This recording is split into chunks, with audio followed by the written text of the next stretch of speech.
அனைவருக்கும் வணக்கம். இது கிஷோபா கடந்து Krishnan. Very good morning to all. So என்ன பண்ணுறீங்க? நல்லபடியாக படிச்சுட்டு இருக்கீங்களா? சரி, ஓகே.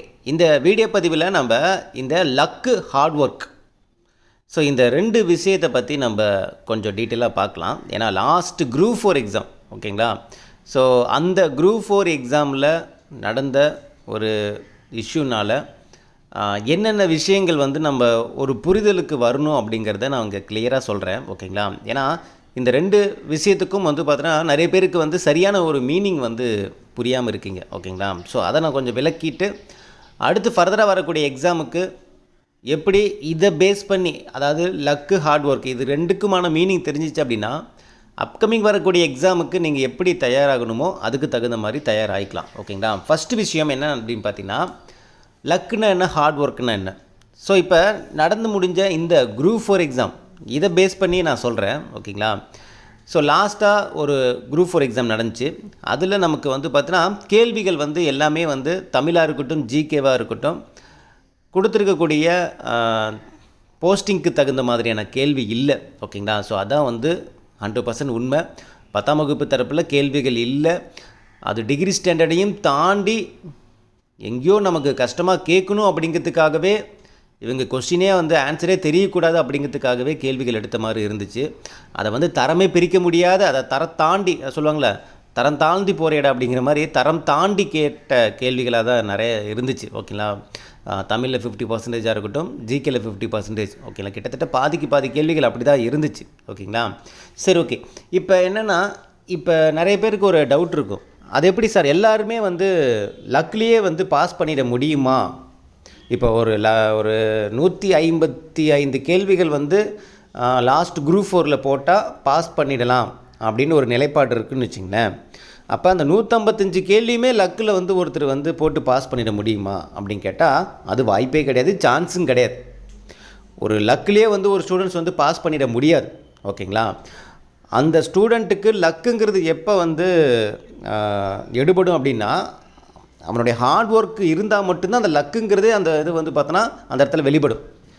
ஃபார் எக்ஸாம்பிள் பார்த்தோன்னா 150 கேள்விகள் இருக்குது, பார்த்தீங்களா? 155 கேள்வி போட்டால் ஒரு ஸ்டூடெண்ட் பார்த்தோன்னா exam last group 4 exam clear பண்ண முடியும் அப்படின்னு ஒரு கட் ஆஃப் வச்சுக்கல. ஒரு பேசிக்காக ஒரு கட் ஆஃப் சொல்கிறேன். 155 கொஸ்டின் போட்டால், நான் சொல்கிறது கொஸ்டின் 200க்கு 155 கொஸ்டின் போட்டால் வேலை கிடைக்கும் அப்படின்னா, அப்போ ஒரு 140 கேள்வி வரைக்கும் அந்த ஸ்டூடெண்ட்டுக்கு தெரிஞ்சிருந்துச்சுன்னா, அதாவது ஹார்ட் ஒர்க் மூலமாக போட்டிருந்தாங்க அப்படின்னா, மீதி இருக்கக்கூடிய தெரியாத கேள்விகள் 130 140 கிடையாது, ஒரு 130 கேள்வி பார்த்தோன்னா போட்டுட்டு மீதி தெரியாத கேள்விகள்லாம் பார்த்தோன்னா ப்ளூஃபில் அடிச்சிருந்தாங்கன்னா, அதில் ஒரு 15-20 கேள்விகள் அப்படி ப்ளூஃபில் வந்துருந்துச்சு அப்படின்னா அவங்களுக்கு அந்த லக் ஃபேக்டர் மூலமாக அந்த போஸ்டிங் கிடைக்க சான்ஸ் இருக்குது. அதாவது அந்த 130 to 140 கேள்வி அந்த ஹார்ட் ஒர்க் மூலமாக எடுத்திருந்தால் மட்டும்தான் அந்த லக் ஃபேக்டரே அங்கே ஒர்க் அவுட் ஆகும்.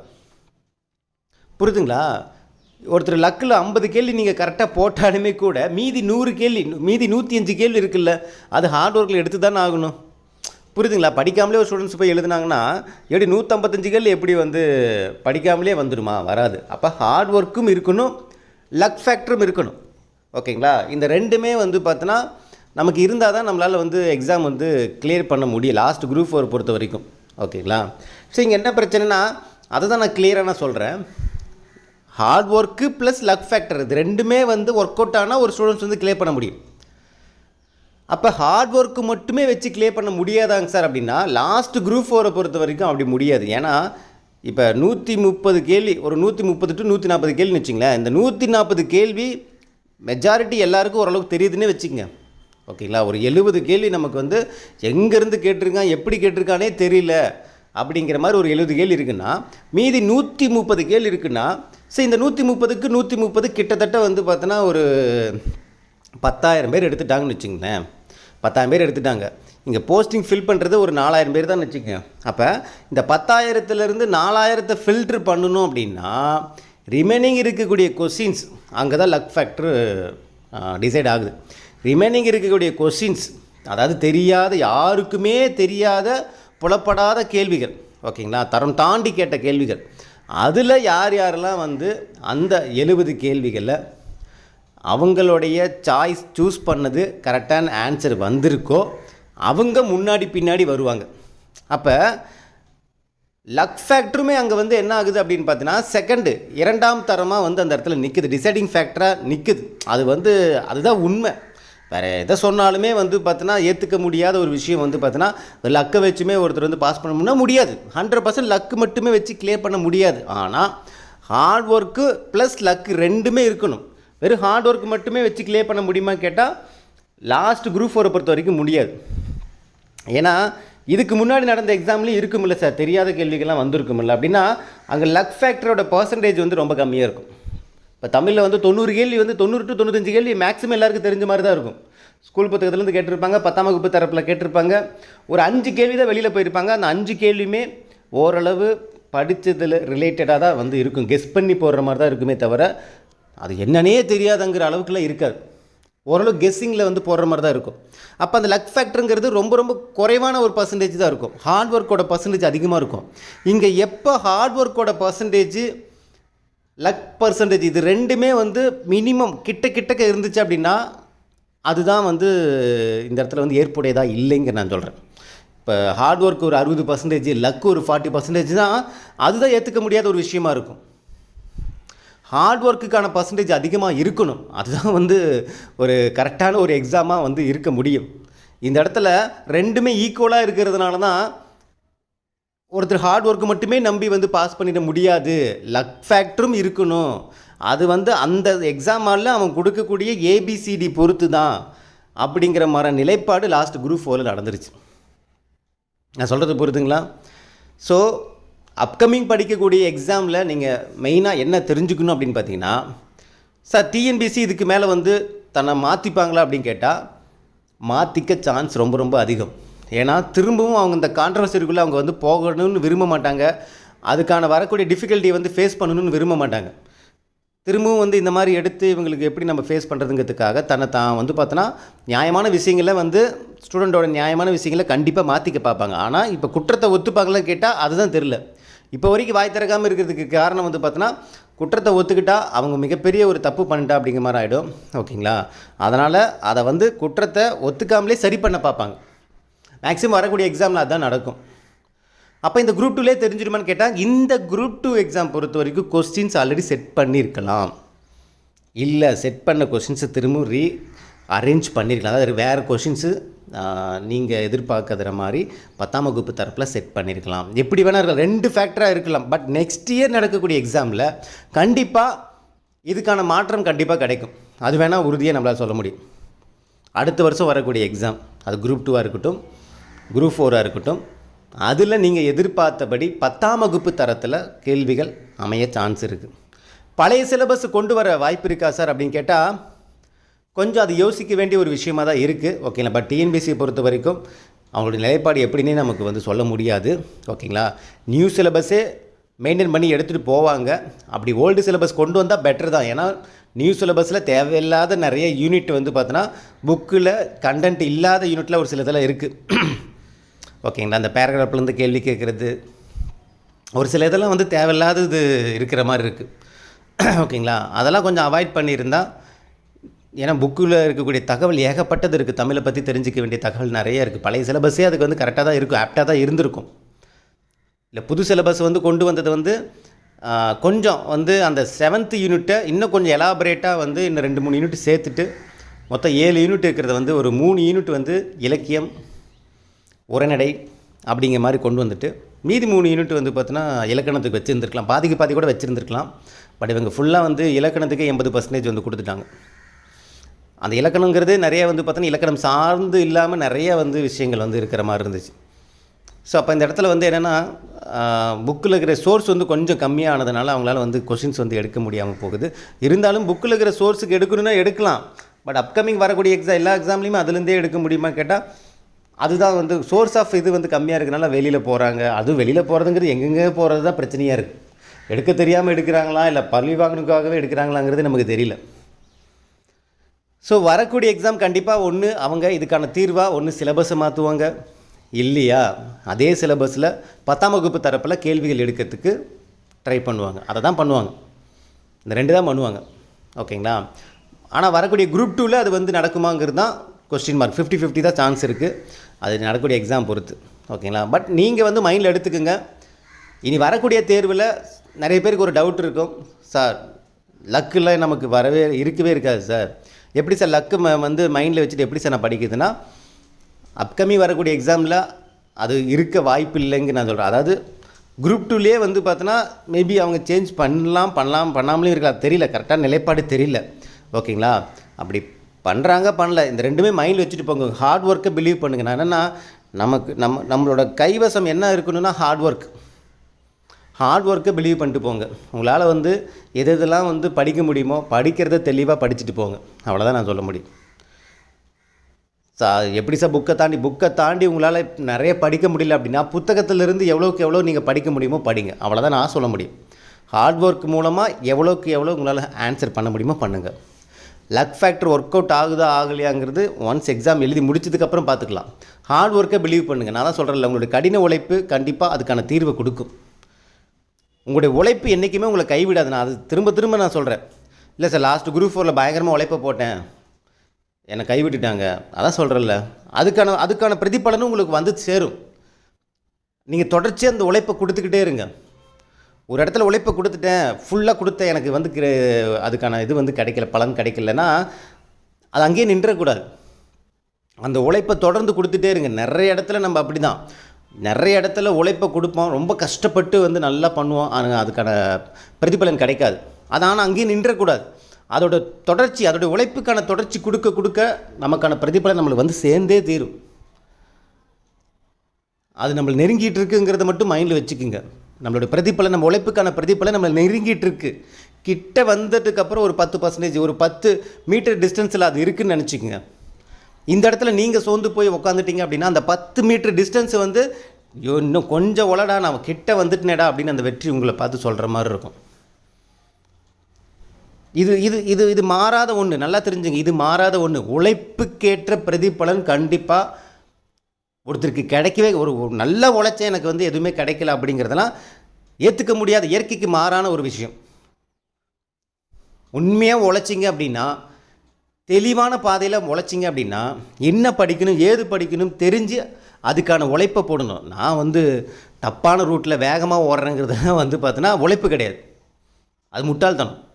சரியான பாதையில் நல்ல உழைப்பை கொடுத்து நான் போகிறேன் அப்படின்னா அதுக்கு உண்டான பிரதிபலன் கண்டிப்பாக உங்களுக்கு வந்து சேரும். ஸோ வரக்கூடிய தேர்வில் இந்த லக்குங்கிற விஷயத்தை தூக்கி போட்டுட்டு ஹார்ட் ஒர்க்கை அதிகமாக பிலீவ் பண்ணுங்கள். லக்கை விடுங்க. ஓகேங்களா. பட் லாஸ்ட் குரூப் 4 நடந்த விஷயம் இதுதான். இது உள்ளார்ந்து யார் வந்து புரிஞ்சுக்கிறீங்களோ அவங்களுக்கு தான் நான் சொல்கிற விஷயம் புரியும். மேலோட்டமாக பார்க்குறவங்களுக்கு அது என்ன சொல்கிறோம் ஏது சொல்கிறலாம் புரியாது. லக்குலேயே ஒருத்தர் பாஸ் பண்ணால் முடியாது தான். ஆனால் லக்குமே அந்த இடத்துல ஒரு ஃபேக்டராக இருக்குல்ல, அதோடைய பர்சன்டேஜ் ரொம்ப அதிகமாக, பாதிக்கு பாதி பர்சன்டேஜ் இருக்குல்ல, அது ஏற்புடையதா இல்லை, அது ஏற்றுக்க முடியாது. புரியுதுங்களா. அது ஏற்றுக்க முடியாது. இந்த ரிலேன்னு ஒரு தொடர் ஓட்டம் இருக்கும், நீங்கள் கேள்விப்பட்டிருப்பீங்கன்னு நினைக்கிறேன். ஒருத்தர் ஒரு ரவுண்டு ஓடி வருவார், அப்புறம் இன்னொருத்தர் அந்த கையில் வந்து அந்த இது வச்சுருப்பார் குச்சி, அது இன்னொருத்தர்கிட்ட பாஸ் பண்ணுவாங்க, அவங்க அதை எடுத்துகிட்டு திரும்ப ஒரு ரவுண்டு ஓடுவாங்க. அங்கே ஒருத்தர் இருப்பார். அது மாதிரி ஒரு 4-5 பேர் வந்து பார்த்தோன்னா ரிலே தொடர் ஓட்டம்ங்க மாதிரி இருக்கும்.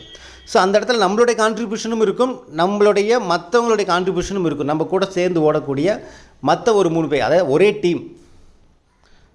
ஒரே டீமில் மீதி 3 பேரும் வந்து ஓடுவாங்க. ஸோ இந்த டோட்டலாக ஒரு 4 பேர்னு வச்சுக்கோங்க. இந்த 4 பேருமே ஓடி கடைசியாக வந்து யார் அந்த ஃபஸ்ட்டு பொசிஷன் வராங்களோ அவங்க தான் வின்னர். அப்போ இந்த இடத்துல நம்மளுடைய ஹார்ட் ஒர்க்கும் இருக்குது, நம்ம டீமில் இருக்கக்கூடிய மற்ற ஒரு 3 பேரோட ஹார்ட் ஒர்க்கும் இருக்குது. அப்போ இந்த இடத்துல நம்மளுடைய ஹார்ட் ஒர்க்கு நம்ம 100% கொடுத்துடலாம். பட் நம்ம டீமோட ஹார்ட் ஒர்க்குங்கிறது அவங்க கொடுக்கறத வச்சு தான், அதை நம்ம கணிக்க முடியாது. அவங்க சூப்பராக ஓடுவாங்க, ஓட மாட்டாங்க, இல்லை அந்த இடத்துல வந்து நிலை தடுமாறுவாங்க, இதெல்லாம் நம்ம வந்து கணிக்க முடியாது. ஒரு பிலீவ். அப்போ அந்த இடத்துல அந்த தொடர் ஓட்டத்தில் ஒருத்தனுடைய பாயிண்ட் ஆஃப் வியூ எப்படி இருக்கும், இப்போ நான் இருக்கேன் அப்படின்னா நான் கரெக்டாக ஓடினா போதும் அப்படிங்கிற நிலைப்பாட்டில் கரெக்டாக இருக்கணும். என் டீமும் ஓடணும், ஆனால் என்னோட இதில் வந்து எந்த ஒரு தவறும் நடந்துடக்கூடாது. என்னால் அந்த டீம் வந்து தோத்துட்டா இருக்கக்கூடாது. நான் தோத்துட்டா டீம் தோற்ற மாதிரி, எல்லாருக்குமான தோல்வி. மற்றவங்க என்ன தான் நல்லா சூப்பராக ஓடி இருந்தாலுமே கூட நாங்கள் சரியாக ஓடலினா எல்லாருக்குமான தோல்வியாக அமைஞ்சிடும். அப்போ நான் ஃபஸ்ட்டு என்னுடைய தப்பை பண்ணாத அளவுக்கு நான் ஓடணும் அப்படிங்கிற ஒரு நிலைப்பாட்டோடு ஓடுறாங்க பார்த்தியா. அப்போ அந்த இடத்துல ஐயோ அதுக்கு நம்ம வந்து தொடர் ஓட்டத்துக்கு பதிலாக சிங்கிள் மென் அப்படிங்கிற மாதிரியான ஒரு அத்லெட்டிக்கில் கூட நம்ம வந்து ஜாயின் பண்ணி அப்படி கூட போயிடலாம் அப்படிங்கிற மாதிரி நினைக்கக்கூடாது. அந்த போட்டிக்கான விதிமுறைங்கிறது அதுதான். அப்போ அந்த 4 பேருமே நல்லா ஒன்றா தான் வின்னருங்கிறது ஒரு டீமில். அப்போ இந்த இடத்துல நீங்கள் மைண்டில் வச்சுங்க, உங்களுடைய ஹார்ட் ஒர்க்கை நீங்கள் அதிகமாக பிலீவ் பண்ணுங்கள். லக்குங்கிறத தூக்கி போடுங்க. வரக்கூடிய காலகட்டத்தில் இது வந்து நிலைக்காது. புரியுதுங்களா? அப்போ உங்களோட ஹார்ட் ஒர்க்கை பிலீவ் பண்ணுங்கள். வரக்கூடிய நாட்களில் உங்களால் ஸ்கூல் புத்தகத்திலிருந்து இலக்கணம் எந்த அளவுக்கு தெளிவாக தரவாக படிக்க முடியுமோ படிங்க. புக்கை தாண்டி படிக்கிறதுல அதெல்லாம் செகண்டரி, அதெல்லாம் விடுங்க, அப்புறம் பார்த்துக்கலாம். ஃபஸ்ட்டு புத்தகத்தில் இருக்கக்கூடிய கண்டென்ட் எந்த அளவுக்கு நம்ம வந்து தயாராக முடியுமோ தயாராகுங்க. நோட்ஸ் எடுத்து ப்ரிப்பேர் பண்ண முடியுமோ பண்ணுங்கள். ஜிகே புக் எடுங்க. ஜிகே புக் எடுத்து என்னென்ன பாடங்கள் கிட்டத்தட்ட ஒரு 120 லெசன்ஸ் வந்து நம்ம டைரெக்டாக சிலபஸில் கவர் ஆகக்கூடிய 120 லெசன்ஸ் இருக்குது. அதெல்லாம் எடுத்து நல்லா கோத்ரூ பண்ணுங்கள். இல்லை சார் ஜாகிரஃபியில் வேர்ல்டு ஜாகிரஃபி கிட்ட அங்கே ஓகே, ஃபஸ்ட்டு நம்ம இந்தியன் ஜாகிரஃபிலாம் முடிச்சிட்டோமா. 10th ஒரு 7 லெசன் இருக்குது, லோ ஸ்டாண்டர்ட் லெவல் லெசன்ஸில். இதெல்லாம் ஃபஸ்ட்டு நல்லா தரவாக கம்ப்ளீட்டாக முடிக்கலாம். முடிச்சுட்டு அதுக்கப்புறம் வேர்ல்டு ஜாகிரஃபியில் என்ன பார்க்கணுமோ ஒரு ஓரலாக சிலபஸ் பேஸ் பண்ணி இருக்கிறதுல என்ன எவ்வளோக்கு எவ்வளோ பார்க்கணுமோ பார்க்கலாம். அதை சார்ந்திருக்கக்கூடிய ப்ரீவியஸ் கொஸ்டின் பேப்பர் எவ்வளோக்கு எவ்வளோ பார்க்கணுமோ பார்க்கலாம். பாலிட்டி இருக்குது, அதெல்லாம் எவ்வளோக்கு எவ்வளோ பார்க்கலாம். எந்தெந்த கண்டென்ட் வந்து அவுட் ஆஃப் புக்கை தாண்டி பாலிட்டியில் கொஞ்சம் பார்க்க வேண்டியது இருக்குது, அதெல்லாம் கொஞ்சம் நல்லா கோத்ரூ பண்ணலாம். ப்ரீவியஸ் கொஸ்டின் பேப்பரில் எந்த மாதிரி கேட்டிருக்காங்கன்னு கோத்ரூ பண்ணலாம். ஸோ நிறைய ஜிகே படிக்க வேண்டியது இருக்குது. அதாவது புக்குக்குள்ளே படிக்க வேண்டியது ஏகப்பட்டது இருக்குது, ப்ரீவியஸ் கொஸ்டின் பேப்பரில் படிக்க வேண்டியது இருக்குது, அதை தரவு பண்ணணும், ரிவிஷன் பண்ணணும், இவ்வளோ விஷயங்கள் இருக்குது. மேக்ஸ் வந்து பார்த்தோன்னா ப்ரீவியஸ் கொஸ்டின் பேப்பர் பார்க்கணும், டாபிக் வைஸ் சம்ஸ் பார்க்கணும், ஸ்கூல் புக் சம்ஸ் பார்க்கணும். இவ்வளவும் தாண்டி நம்ம வந்து ஆகணும் மேக்ஸில் நல்லா ஸ்கோர் பண்ணணும் அப்படின்னா. அப்போ இவ்வளோ வேலைகள் நமக்கு இருக்குது, நம்ம எதுவும் இல்லாமல் கிடையாது, இவ்வளோவும் இருக்குது. அடுத்து வரக்கூடிய குரூப் 2 இருக்கட்டும், இல்லை நெக்ஸ்ட்டு நீங்கள் படிக்கக்கூடிய group 4, group 2, group 1, what ever it is, அதை நோக்கி நீங்கள் ஓடணும். புக் எடுத்து வச்சு படித்து தான் ஆகணும். ரொம்ப கஷ்டமாக தான் இருக்கும், புக் எடுத்து வைக்கும் போதே கஷ்டமாக தான் இருக்கும். ஆனால் அதை நீங்கள் எடுத்து வைக்கிறத இருக்கிற கஷ்டத்தை விட அது எடுக்காமல் படிக்காமல் இருக்கிறதுக்கான கஷ்டம்தான் ரொம்ப அதிகம். நீங்கள் எடுத்து கூட ஏதோ ஒன்று படிச்சுட்டு கூட நீங்கள் கொஞ்சம் கொஞ்சமாக மூவ் ஆன் பண்ணிக்கலாம் தான் சொல்கிறல. இது வந்து இந்த காயம் வந்து எப்படின்னா ஒரு நாளில் ஆறக்கூடிய காயம் கிடையாது. அது எனக்கு நல்லாவே தெரியும். ஏன்னா நான் அந்த அடி நான் வாங்கியிருக்கிறதுனால நான் சொல்கிறேன். இது ஒரு நாள் ஆறக்கூடிய காயம் கிடையாது. ஆனால் காயம் பட்டு நமக்கு கிட்டத்தட்ட 1 மாதத்துக்கு மேலே ஆயிடுச்சு. நம்ம மருந்தே வைக்கலினாலும் அதுவே ஆறிடும் தெரியுமா. ஒரு சில காயங்கள் வந்து அதுவே ஆறிடும். மருந்தே வைக்கலினாலும் அதுவே காஞ்சி அதுவே இது பண்ணி அதுவே ஆறிடும். ஆனால் அந்த தழும்பு இருந்துட்டு தான் இருக்கும். அப்போ நம்ம மருந்து வைக்காமலே கிட்டத்தட்ட ஆறிடுச்சு. அப்போ நம்ம இன்னமும் நமக்கு வந்து காயம் வந்து ஆன மாதிரி நம்ம வந்து உட்காந்துட்டு இருக்கக்கூடாது. கொஞ்சம் கொஞ்சமாக அதிலிருந்து வாங்க. அப்போ தான் அந்த காயத்திலிருந்து நீங்கள் வெளியில் வர முடியும். இல்லைன்னா டெய்லி எந்திரிச்சு அந்த காயத்தை தான் பார்த்துட்ருப்போம். கடைசி வரைக்கும் நமக்கு அந்த காயம் கொஞ்சம் நமக்கு ஆறிடுச்சுங்கிறதே நம்ம வந்து மைண்டில் எடுத்துக்காமல் அந்த காயத்தையே பார்த்துட்ருப்போம். இது மன உளைச்சல் உண்டாக்கிடும். அதாவது இந்த காயம் இன்னொரு மனநோயை வந்து உண்டாக்கி விட்டுரும். நான் அதுதான் சொல்ல வரேன். இதுலேருந்து மீண்டு வர முடியாது தான், என்னால் புரிஞ்சு. அந்த தழும்பு இருந்துட்டு தான் இருக்கும். நான் தான் சொல்கிறேன்ல, முழுசாக காயம் ஆறாது. அந்த காயம் ஆனதுக்கான ஒரு அறிகுறியே இல்லாமல் மாற்றணுன்னா கஷ்டம், அது பண்ணவே முடியாது. அப்போ அந்த தழும்பு இருந்துட்டு தான் இருக்கும். அப்போ அந்த மனசுக்குள்ளே அந்த வருத்தம் இருந்துட்டு தான் இருக்கும். ஆனால் அதையே பார்த்துட்டு இருந்தோம்னா அடுத்து நம்ம எதுவும் பண்ண முடியாது. வாழ்க்கையில் கிட்டத்தட்ட 50% வாழ்க்கையை வாழ்ந்துட்டு எல்லோரும் அடுத்த கட்டத்தை நோக்கி போயிட்டுருக்கோம். கரெக்டாக? யாருமே அந்த 50% உள்ளே இல்லை. மேக்ஸிமம் 95% எல்லோரும் 50% வாழ்க்கையை தாண்டி போயாச்சு. நீங்கள் 30 ஏஜ் தாண்டினாலே 50 வயசை தாண்டிட்டு 50% வாழ்க்கையை நம்ம கடந்து போயிட்டோம்னு அர்த்தம். மீதி இருக்கக்கூடிய 50% நம்ம வாழ்ந்தாகணும். நமக்காகவும் நம்ம குடும்பத்துக்காகவும் நம்மளை நம்பி இருக்கிறவங்களுக்காகவும் வாழ்ந்தாகணும். வாழ்க்கையை ஓட்டி தான் ஆகணும். அடுத்து என்னங்கிறது பார்த்து தான் ஆகணும். இதிலே உட்காந்துட்டு இருந்தோம்னா நம்ம குடும்பத்தையும் விட்டுருவோம், நம்ம பிள்ளைங்களையும் விட்டுருவோம்.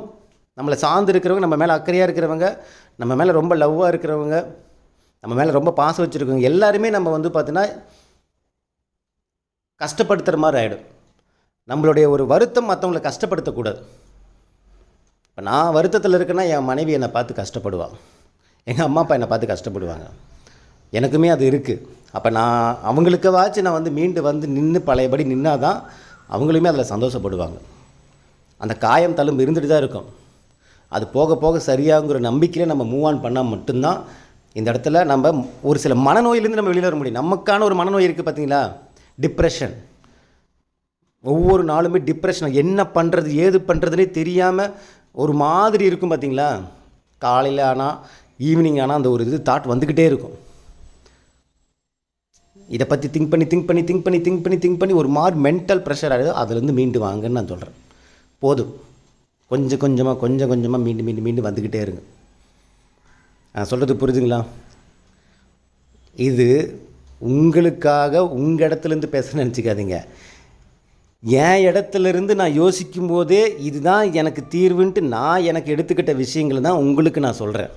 ஏன்னா இது நான் வெளியிலேருந்து கரையிலேருந்து வேடிக்கை பார்த்த எனக்கே அவ்வளோ வருத்தங்கள் இருக்குன்னா, கடலில் குதித்து தத்தளிச்சிட்ருக்க உங்களுக்கு எந்த அளவுக்கு வருத்தம் இருக்குதுன்னு என்னால் புரிஞ்சிக்க முடியுது.